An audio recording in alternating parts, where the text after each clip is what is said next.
शुरू करते हैं आज की कवर स्टोरी।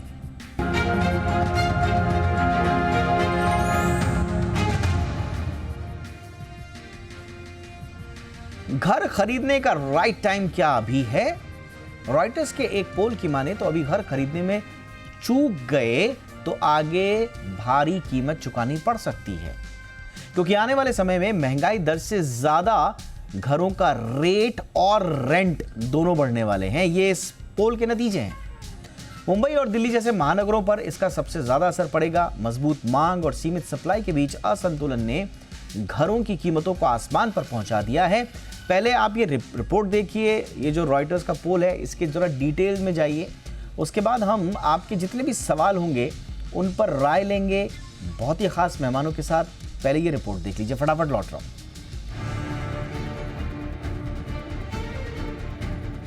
समझो तो ख्वाब है, समझो तो हकीकत, ना समझो तो कुछ नहीं, समझो तो जरूरत।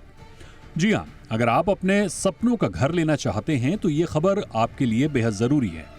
रॉयटर्स के एक पोल की माने तो आने वाले सालों में देश में घरों की औसत कीमत और रेंट में बढ़ोतरी मुद्रास्फीति से अधिक होने वाली है। रिपोर्ट के मुताबिक भारत में औसत घर की कीमतें इस साल 6.5% और अगले साल 6% बढ़ जाएंगी, जबकि पिछले साल इन्हीं घरों की कीमतों में लगभग 4% की वृद्धि हुई थी। तो अगर आपने भी अपने घर का सपना देखा है तो उसे जल्द ही साकार कर लीजिए, क्योंकि देर हुई तो आपको अपने सपनों के घर के लिए ज्यादा कीमत चुकानी पड़ सकती है।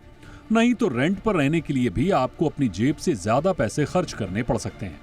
रिपोर्ट की माने तो आने वाले सालों में अर्बन इलाकों में घरों के रेंट में और तेजी से इजाफा हो सकता है। एक अनुमान के मुताबिक ये रेंटल दर 7 से 10% तक बढ़ सकता है। इस तरह की वृद्धि महंगाई दर से कहीं ज्यादा होगी। रिपोर्ट में अगले 2 वित्तीय वर्ष में महंगाई दर 4.3% से 4.4% रहने की उम्मीद है। अगर बात करें देश के 2 सबसे अधिक आबादी वाले शहरों मुंबई और दिल्ली की, तो यहाँ औसत घर की कीमतें अगले 2 सालों में 5.8% से 8.5% के बीच बढ़ सकती है, जबकि बंगलुरु और चेन्नई में कीमतें 5 से 7.3% तक बढ़ने का अनुमान जताया गया। इकोनॉमिक ग्रोथ में सुस्ती, स्थिर वेतन और अच्छी तनख्वाह वाली नौकरियों की कमी ने लाखों कामकाजी परिवारों की बचत को खत्म कर दिया है, जबकि दूसरी तरफ पिछले 1 दशक में घरों की कीमतें लगभग दोगुनी हो गई हैं। ऐसा इसलिए हुआ है कि हाउसिंग मार्केट में हाई इनकम वाले लोगों का वर्चस्व है और वही इस मार्केट को चलाते हैं। तो ये कहना गलत नहीं होगा कि आने वाले समय में देश में शहरों की ओर पलायन करने वाले लाखों लोगों के लिए किफायती आवास ढूंढना एक बड़ी चुनौती साबित होगी। ब्यूरो रिपोर्ट, जी मीडिया। खास मेहमान हमारे साथ जुड़ चुके हैं। स्वागत करते हैं राम रेड्डी साहब का, सेक्रेटरी हैं क्रेडाई नेशनल के।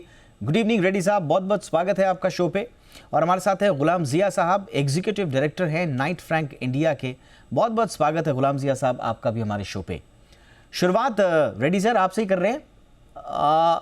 ट्रेंड ट्रैजेक्टरी आप किस तरह से देख रहे हैं? देखने के नज़रिए अलग अलग हो सकते हैं, बट जो फैक्ट्स इस पूरे सर्वे के बाद आए हैं वो ये हैं कि एवरेज होम प्राइसेस जो हैं 6.5% इन 2025 एंड 6.0 इन 2026। इंक्रीज था 2024 में 4%, यानी कि कुल मिला के जो ट्रेंड है वो लग रहा है कि जनरल इन्फ्लेशन को आउटपेस कर देगा। क्या आपकी नज़र में भी ऐसा ही कुछ होने वाला है सर? डेफिनेटली रियल एस्टेट का आप देखिए, हमेशा वो इन्फ्लेशन के साथ से ज्यादा ही होता है रियल एस्टेट का। जो हमेशा आप देखिए, so you look at the I mean past 5 years 10 years 15 20 years में जो भी देखिए, what was your investment and year on year go on increasing the prices. Real I mean inflation से हमेशा रियल एस्टेट का इनकम ज्यादा ही होता है। So that is always we are telling real estate investment the best investment, हमेशा हम बोलते रहते हैं। So this is the main because always the prices of every I mean inflation में हर एक चीज का दाम बढ़ते जाता है। Apart from that, land cost also goes up. So definitely price of any apartment, villa जो भी है प्रॉपर्टी का हमेशा ये बढ़ते जाता है। So even rental का भी अभी ये रिपोर्ट में रेंटल का भी आया है। रेंटल भी हमेशा I mean you can see when your agreement sign करे तो भी every year on year 6% का रेंटल इंक्रीमेंट में भी रहता है। So this is always the regular phenomena. So real estate में any investment today you do, after 10 years, 15 years to look at this, even it will be more than whatever the cumulative 6% से ज़्यादा भी होता है. That is my this thing. Because I've been observing when I invested 30 years ago, what was the property at that time, today what it is. So I've been in the business for 36 years. Real estate हमेशा इससे बढ़ते जाता है. So this, I mean, it's not a big deal. Maybe last year maybe 4%, next year maybe 6.4%, projection में और भी 6% हो सकता है. इधर उधर में 1 or 2% may be varying, ma'am. That but inflation तो हमेशा रहेगा. ऑलराइट गुलाम जी साहब, अब इसमें संकेत क्या है घर खरीदारों के लिए? खरीद लें तुरंत या रुक जाएं, क्या करें? आपने शायद ये सवाल मुझसे पूछा है. मेरा तो ये मानना है कि अगर आपको मकान की जरूरत है तो उसे खरीद लें, क्योंकि इंतजार करने में कोई खास फायदा नहीं दिखाई देता. और जहां तक सवाल है जाती इस्तेमाल के लिए, अगर आप मकान लेना चाहते हो तो बहुत ज्यादा रुक के भी कोई फायदा इस प्रकार नहीं होता कि अगर आप रुकेंगे तो एक तरफ तो इन्फ्लेशन और दूसरी तरफ आप जहां भी हो वहां आप किराए की रकम भी भर रहे होंगे. तो नेट ये बिल्कुल साफ है कि अगर आपको आज जरूरत है मकान की तो आज खरीद लें. पर फर्क वहां पर आता है जब लोग निवेश के बारे में बात करते हैं कि अगर मकानों में निवेश किया जाए तो उससे आपका इन्वेस्टमेंट में बहुत ज्यादा बढ़ोतरी होती है. उससे मैं सहमत नहीं हूं, क्योंकि अगर आप 5-6% की ग्रोथ की बात कर रहे हैं तो ये परसेंट ऑफ ग्रोथ कोई बहुत ज्यादा अहमियत नहीं रखता, क्योंकि रियल एस्टेट अपने आप में एक बहुत ही इललिक्विड एसेट है. कल अगर आप इसे बेचना चाहते हो, घर में किसी बच्चे की शादी है या बच्चों को तालीम के लिए भेजना है, आपको आवश्यकता है, अमाउंट की जरूरत है आज, आप शायद अगले साल 2 साल भी मकान नहीं बेच पाए, इसकी कोई गारंटी नहीं है. तो इललिक्विडिटी के कारण रियल एस्टेट में रिस्क ज्यादा है. और उस हिसाब से जो रिटर्न अगर हम 6-7% पर एनम की बात कर रहे हैं तो ये बहुत खास इन्वेस्टमेंट के लिए कोई महत्व, कोई मायने नहीं रखता. लेकिन अगर जाती इस्तेमाल है तो मेरा हमेशा से लोगों से ये कहना है कि अगर आज आपको जरूरत है तो मकान आज लीजिएगा, इंतजार करने में कोई खास फायदा नहीं होता. बिल्कुल सर. रेड्डी सर, जैसा जिया साहब बता रहे हैं कि आप वेट मत कीजिए, लेकिन इसी रिपोर्ट में हम देख रहे हैं कि अफोर्डेबिलिटी के इश्यूज भी आ रहे हैं. जो राइज इन होम प्राइसेस हम देख रहे हैं या रेंट्स में जो इजाफा हम लगातार देख रहे हैं, those are making home ownership less affordable. तो ठीक है, जो हाई प्राइस पॉइंट वाले लोग हैं, जिनके पास ज्यादा पैसा रसूख है, वो तो खरीद लेंगे, लेकिन जो फर्स्ट टाइम बायर्स हैं उनके लिए तो क्या समय है ये, या उनके लिए वो अभी या तो वेट करें या फिर किस्मत का इंतजार करें? नहीं, इसमें किस्मत का इंतजार करना ही है, वेट करने का कभी भी नहीं है. रियल एस्टेट पे whenever you are need you should invest, because prices बढ़ते जाता है. So as you told, I mean जो अफोर्डेबिलिटी का, आई मीन दिन अफोर्डेबिलिटी बहुत कम हो रहा है. When you are talking about the small income people के लिए बहुत प्रॉब्लम हो रहा है.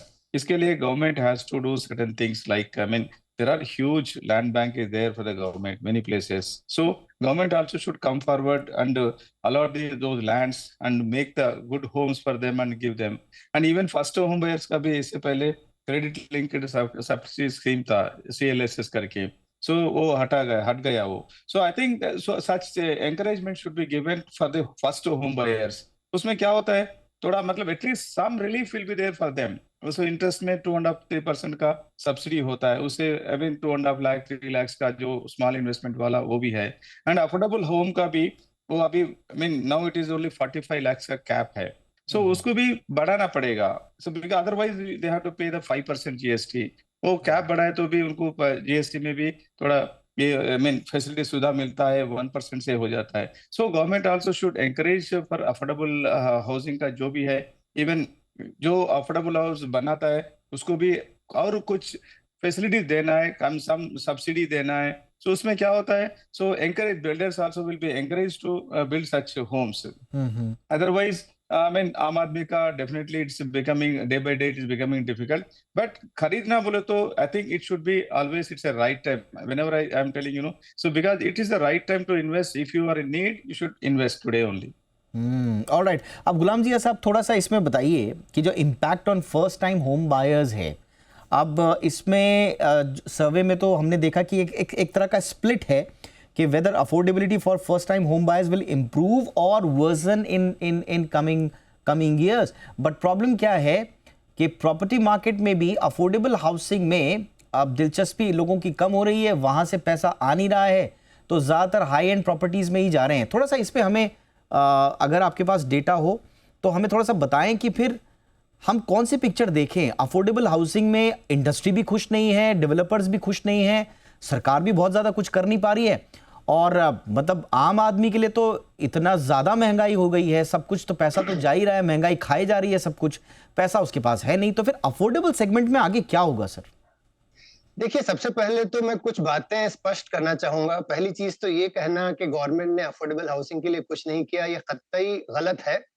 दरमियान में जब प्रधानमंत्री आवास योजना जो ओरिजिनल पुरानी थी उसको खत्म होने के कारण कुछ साल 1.5 साल का वक्फा लगा है नया प्रधानमंत्री आवास योजना 2.0 तैयार करने के लिए, और वो पिछले अक्टूबर में लॉन्च हो चुका है। और उसके अंतर्गत में ये सीएलएसएस की तरह के हर वो चीज बल्कि पहले जो था उससे बेहतर प्रधानमंत्री आवास योजना 2.0 लॉन्च हुआ है। तो ये कहना कि गवर्नमेंट कुछ नहीं कर रही है कतई गलत है। और जो हर बार डेवलपर लॉबी ये राशन पानी लेके गवर्नमेंट पे चढ़ना चाहती है, अथॉरिटीज पे चढ़ना चाहती है कि वो कुछ नहीं कर रहे हैं, इसमें इनका खुद का भी बहुत बड़ा मैं दोष देना चाहूंगा कि जब जैसे ही आपकी mid to upper end housing अच्छे जो अपर लग्जरी हाउसिंग बिक रही है, तो आपने अपनी अफोर्डेबल हाउसिंग की दुकानें क्यों बंद कर दी? क्योंकि वहां पर प्रॉफिट कम था, क्योंकि वहां पर मार्जिन कम था, क्योंकि वहां पर बेचने की रफ्तार कम थी। तो ये कहना कि गवर्नमेंट ही केवल दोषी है, इस पे मैं विश्वास नहीं रखता। और दूसरी तरफ ये कि इस तरह जो जो नए 2024 में प्रधानमंत्री आवास योजना का लॉन्च हुआ है, वो बहुत ही बेहतरीन स्कीम है, और जिसके चलते ना सिर्फ सीएलएसएस, उसके अलावा भी बहुत सारे और दूसरे साधन हैं जिसके अंतर्गत खरीदार को सुविधाएं जरूर मिलेंगी।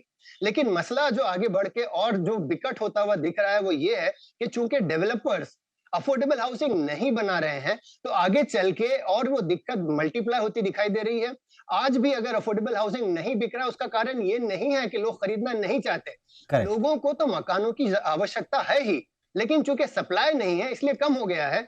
जो किसी जमाने में तकरीबन 2/3 मकान अफोर्डेबल हाउसिंग की कैटेगरी में पूरे जो टॉप के 8 शहरों में बिकते थे, वो अभी कम होके 1/4 रह गया है। और उसका कारण महज यही है कि आपके पास सप्लाई नहीं है, डेवलपर बना नहीं रहे हैं। तो ये एक विकट समस्या है जिसको समझने के लिए दोबारा सारे इंडस्ट्री ग्रुप्स को, चाहे वो क्रेडाई हो, नारेडको, इस तरह के जितने लोग हैं, इनको गवर्नमेंट से दोबारा कांटेक्ट करना होगा, समझना होगा कि गवर्नमेंट ने जो स्कीम्स बनाई हैं, और गवर्नमेंट कोशिश कर रही है। सीआईआई के प्लेटफॉर्म पर हमने भी रिसेंटली इस रिपोर्ट को लॉन्च किया था जिसमें बताया गया है कि अफोर्डेबल हाउसिंग का प्रॉब्लम ये नहीं है कि वहां पर लोग खरीद नहीं रहे हैं, बल्कि मकानों की जो जो जो जो रफ्तार है, जिस रफ्तार से मकानों की जरूरत बढ़ रही है, वो आगे चल के 5 सालों में तकरीबन 2.5 मिलियन 2.5 करोड़ मकानों की जरूरत है, जिसके सामने पी में 2.0 जो है उसके अंतर्गत तकरीबन 1.25 करोड़ मकान अगले 5 साल में तैयार हो जाएंगे। ओरिजिनल पी में जो था उसमें भी तकरीबन 1.2 करोड़ मकान बन चुके हैं, और अगले वाले में भी इतनी ही की उम्मीद है।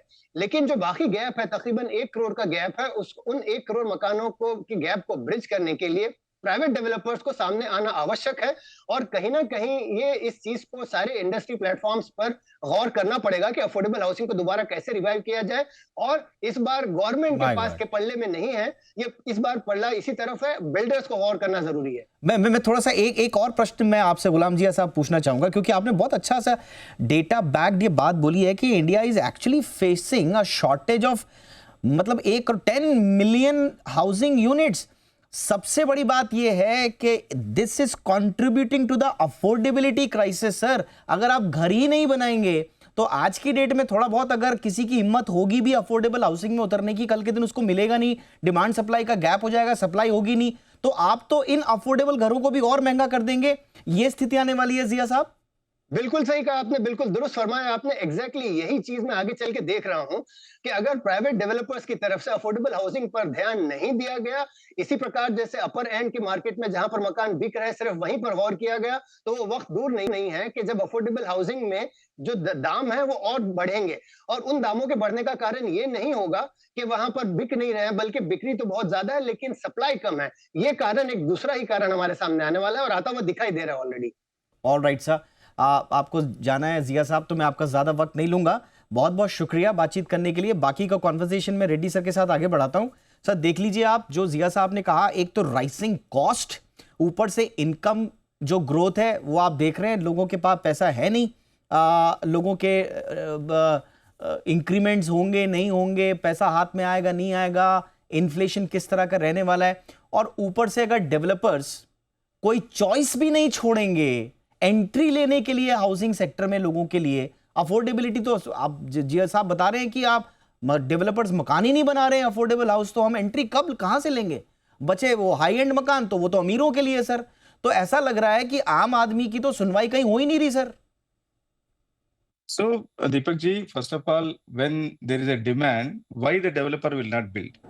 So, जिया साहब ने बता रहे थे अफोर्डेबल हाउस का बहुत डिमांड है, मगर डेवलपर्स नहीं बना रहे बोलता है। So, when there is a big demand, why वो will बता रहे हैं कि not, उसमें आपका मार्जिन like, कम है, ज्यादा मार्जिन ऐसा- आपको हाई एंड मकानों में मिल रहा है, तो वहां पर आप लोगों का फोकस हो गया। It's not that. It's not that. अब इसमें क्या होता है, हाई एंड में ज्यादा कैसे मिलता है अपने को? उधर भी हाई एंड मतलब, so we are putting more cost into that. और वो हाई एंड क्या होता है, लोकेशन, मेनली रियल एस्टेट में पूरा लैंड का कॉस्ट ही बहुत ज्यादा रहता है, construction cost will be minimal. मतलब इसमें ज्यादा फर्क नहीं था, ओनली स्पेसिफिकेशन में भी 400-500 रुपए का 1000 रुपए का डिफरेंस पड़ता है, but land cost is the biggest, is the land cost. Affordable house में even now I am talking about majority of the cities after covid, छोटा घर लेने वाला कम हो गया, इसीलिए बड़ा घर बना रहे। You can look at the villas का डिमांड हो गया, 3 BHK का बहुत डिमांड हो गया, 2 BHK का, 1 BHK का तो होता ही नहीं। So we developers, any we mean business में कोई भी बिखरा बोलो तो why will not build? That is Are not you- the case. Are you Definitely, I'm not agreeing with that. When demand is there, definitely we are going to build that too. It's not that margin की, maybe 5%, 6% इधर उधर हो सकता है. So It's do- not that. It's not don't going you- to make a big difference. So Reddy sir, don't you agree with this fact that India is facing shortage of 10 million housing units? Yes, I agree with that. Yes, तो I इसका agree with that. But Yes, sir. affordable. First of all, affordability का देखिए आप. What is affordable? अभी when land cost is very high cities में, government has given a 45 lakhs का cap लगाया affordable home के लिए, for which GST is 1%. Beyond that, you have to pay. नहीं राइट सर, नहीं इसमें मुझे आप बताइए 1 करोड़ घरों की अगर कमी है, इसमें अफोर्डेबल कितने हैं, कितने अफोर्डेबल है और कितने हाई एंड है? ज्यादा जो नहीं, शॉर्टेज हो रही है वो कहाँ हो रही है? नहीं, एवरी सेक्टर है। आई डोंट से अफोर्डेबल में है, because nowadays employees, one side unemployment दिख रहा है, other side when you talk about the IT and other sectors, pharma sector, they are getting very good salaries, and even NRI का investment भी हो रहा है। They're all looking for ahead only. Definitely, when they're getting good salaries, good this thing, everyone will be upgrading their properties. अभी जो आज affordable था, when you talk about myself also, I stayed in a one room accommodation when I started my business. Then as you are growing, definitely you are go on making this thing. But sir it is not necessary, it is not necessary कि जिस space के साथ Reddy sir grow कर रहे हैं उस space के साथ शायद दीपक डोभाल अब उतना वो राइज नहीं कर रहे हैं। तो आप तो चले गए 4 BHK में सर, आप तो 4 BHK 5 BHK में चले गए। मेरे को तो अभी भी 1 BHK 2 BHK चाहिए और उसके लिए घर नहीं है, और अगर घर है तो वो महंगा कर दिया आप लोगों ने क्योंकि सस्ते घर बनाना ही छोड़ दिया। नहीं, हम ऐसा मत बोलिए, हम नहीं बनाएंगे ऐसा। क्यों? मतलब आप डेवलपर सर, मैं आप नहीं कह रहा हूं, आप developer. I'm talking about developers only. When there is a demand, 100% any developer will do it. You look at, कितना घर बन रहा है, ऐसा नहीं है, ऐसा बिल्कुल नहीं बन रहा बोल के नहीं बताने का है। Because there is a gap हो गया, because of land prices have gone up. Covid के बाद construction cost gone up. Too much, बहुत ज्यादा कॉस्ट बढ़ गया, लेबर का कॉस्ट बढ़ गया, मेटेरियल का कॉस्ट बढ़ गया, steel, cement, every material construction cost has gone up. So construction cost ज्यादा हो गया, लैंड कॉस्ट ज्यादा हो गया, अफोर्डेबिलिटी कैसे होता है, उसी में प्रॉब्लम हो रहा है। That is what my argument. अच्छा, ऑलराइट सर, अब मैं आता हूं रेंट पे सर, जो कि बड़ा ही डराने वाली स्थिति जो शहरों में रहने वाले हैं, डराने वाली मतलब मैं जैसे शुरुआत में कहा था कि एक पिक्चर को 2 तरह से देखने का एक नजरिया होता है। अब अगर एक आदमी जिसकी सैलरी अभी बढ़ने की कितनी गुंजाइश है कितनी नहीं कह नहीं सकते, महंगाई उसको ऑलरेडी मार रही है, गवर्नमेंट के लेवल पर खुद इस बात को एक्नॉलेज किया जा रहा है कि भाई महंगाई जो है बेकाबू है, अब उसको आप रेंट पे भी नहीं रहने दे रहे हैं सर। रेंट पे आप कह रहे हैं कि साहब 10% का जो है वो बढ़ जाएगा। अब रेंट पे वो उसके लिए रेंट देना मुश्किल हो रहा है, और फिर आप उसको कह रहे हैं कि रेंट छोड़ो, अब आप अपना घर ले लो, और अपना घर उसको अफोर्डेबल लेवल पे मिल नहीं रहा है। तो अब वो नई जद्दोजहद करेगा कि या तो वो अपनी कमाई बढ़ाए, या तो फिर कर्ज लेकर आए, या फिर किसी डेट के ट्रैप में फंसे ताकि वो रेंट से छुटकारा जाके वो। तो सर आपको क्या लग रहा है, एक आम आदमी के लिए ये अपॉर्चुनिटी ज्यादा है या मुश्किल समय ज्यादा है?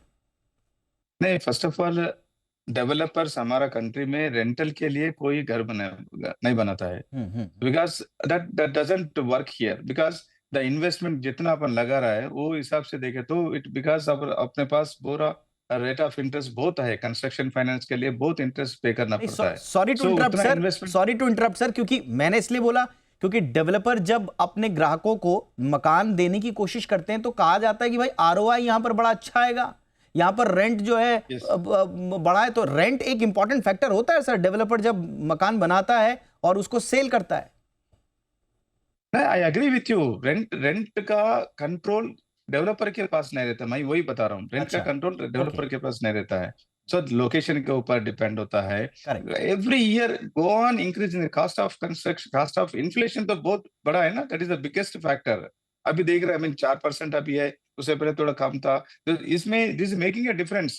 Construction, I mean even real estate का प्राइसेस भी कभी 4%, कभी sometimes even very, I mean what you call, sales नहीं हो तो पूरा नुकसान भी होता है डेवलपर्स को। कोविड के टाइम पे कितना नुकसान हुआ है, how many developers has gone bankrupt. So there are, I mean, challenges also developers are facing. That you should understand that one side of the story also. You must have seen many developers, big developers, they have gone bankrupt. Someone into the jail, someone for various reasons. I don't want to go into the details, but there is a risk in the business also. Every time it's what is lucrative, ऐसा उतना नहीं है sir. No, so it is. You can see that no, in small towns. You are right. You are right. You are absolutely right. महंगाई अगर बढ़ रही है, affordability के इश्यूज आ रहे हैं, तो वो सबको वो बिल्कुल सबको इफेक्ट करते हैं सर, बिल्कुल इसमें कोई शक नहीं है। ग्लोबल अनसर्टेनिटीज हैं, सप्लाई चेन की प्रॉब्लम्स हैं, तो उससे प्रेशर जो है वो रियल एस्टेट इंडस्ट्री को भी आ रहा है, डेवलपर को भी आ रहा है। Yes, but the my point, मेरा जो बात थी वो सिर्फ अफोर्डेबल हाउसिंग को लेकर थी, जिसका जिक्र गुलाम जिया साहब ने किया, और उन्होंने सीधा सीधा आरोप ये लगाया कि डेवलपर्स अगर हाथ पीछे खींचेंगे, और हमने इस बार देखा कि इस बार के बजट में सरकार ने भी अफोर्डेबल हाउसिंग का बहुत ज्यादा जिक्र नहीं किया। ऐसा लग रहा है कि सरकार के भी परिदृश्य से थोड़ा बहुत गायब हो रही है वो चीजें। बट एनीवेज, क्योंकि ये बात आम आदमी से जुड़ी हुई है, इसलिए थोड़ा सा डिटेल में बहस करनी जरूरी थी। बहुत अच्छे इंसाइट्स आपने दिए Reddy sir, thank you so much for taking time for us, thank you so much.